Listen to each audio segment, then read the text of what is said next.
Ready, Linda? No. Tell me. It's okay, it's really recording. Oui, Ok, avec ok. Paul. Paul, ce matin, vous minimisiez un peu vos chances. Vous disiez, vous preniez le départ pour gagner chaque fois, mais c'était la première fois. Finalement, vous êtes imposé en patron.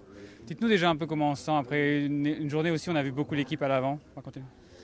C'est sûr que c'était une journée intense, avec beaucoup de placements pendant 100 km, ça frottait vraiment dur. Des fois ça fait un peu peur, des moments dans les placements, ça roule très vite. Donc voilà, fallait être vraiment focus. Et bah voilà, ça a été une course gérée d'une main de maître par mon équipe. Même s'il y a des moments où des fois on a été obligé un peu de filocher pour se placer, pour garder des cartouches.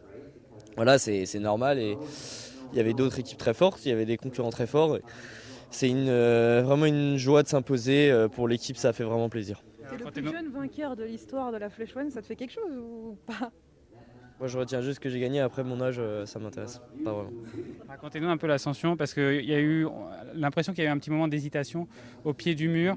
Racontez-nous un peu comment vous aviez imaginé de monter le mur et comment finalement vous l'avez monté en réalité.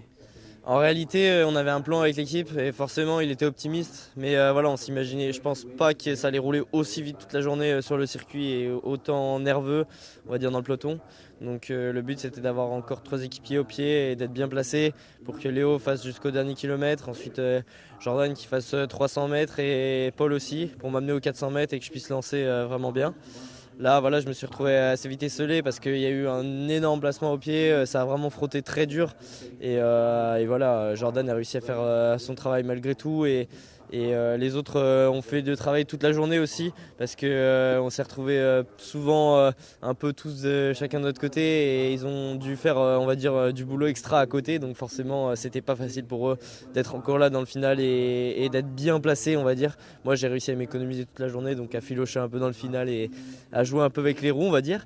Et voilà, après du coup j'ai réussi à mettre un peu à imprimer mon rythme. C'est ce que je voulais faire, pas me laisser imposer des temps morts trop pour éviter un final trop puncher.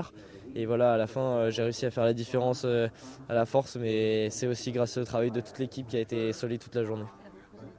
Gagner ici, Paul, est-ce que ça c'est juste normal pour toi? Bah, ça représente quand même quelque chose, la flèche. C'est une très belle course que je regarde tous les ans à la télé. Donc voilà, pouvoir la gagner pour ma première participation, c'est quand même un réel plaisir. Et voilà, c'est gagner une course, c'est jamais facile. Alors de ce calibre-là, c'est exceptionnel. Et voilà, je suis très content de pouvoir lever les bras, mais pour l'équipe aussi. Et à quel point tu attends le duel contre Pogacar et Evenepoel le dimanche à Liège?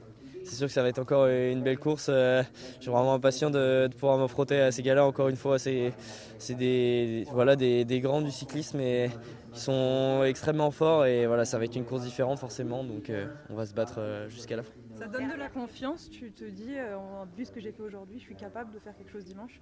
Alors, je pense que dimanche ça va être très différent. Un final pas du tout pareil, une course pas du tout pareille, plus longue avec peut-être des efforts un poil plus longs, je dirais. Donc voilà, on verra comment ça va être. Et c'est juste, c'est bien d'avoir pu gagner aujourd'hui, mais il faut passer à autre chose maintenant. Bah forcément. Alors à l'arrivée non, mais voilà, forcément qu'il reste du jus pour faire dimanche. Il semble que tu n'es pas impressionné, hein? Maintenant, n'est pas. Non.